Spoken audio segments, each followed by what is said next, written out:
ದುರಗ್ರಹದ ದುರಂಕಾರದ ದುಸ್ಸವಾಸದ ದುರಾಶೆ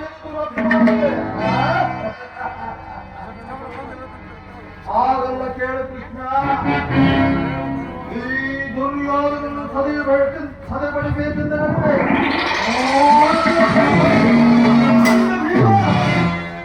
ಅದು ದುರಾಗ್ರಹ. ದುರ್ಯೋಧನ ದುಶ್ಶಾಸನವನ್ನು ಕುರಿಗೈದು ಲೋಕೈಕ ವೀರನಾದ ನನ್ನ ಪ್ರಾಣ ಮಿತ್ರ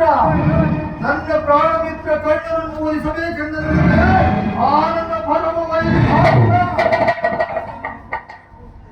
ಅದು ದುರಾಗ್ರಹ. ದಿಕ್ಕೆಟ್ಟು ದಿಕ್ಕಾಪಾಲಾಗಿ ನಿನ್ನಂತ ಕಪಟಿಯ ಸ್ನೇಹವನ್ನು ಬೆಳೆಸಿದ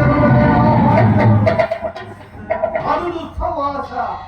ನಾವೇ ಸಮರ್ಥರು ಜಯಶೀಲರು ಎಂದು ಹೆಮ್ಮೆಕೊಳ್ಳುತ್ತಿರುವವರೇ ಆ ನೀತಿಯನ್ನು ಅದು ದುರಭಿಮಾನ. ದುರ್ಯೋಧನ ದುಶ್ಶಾಸನದ ಕುಡಿಗೈದು ಆರಿಸಬೇಕೆಂಬ ಯೋಜನೆಯನ್ನು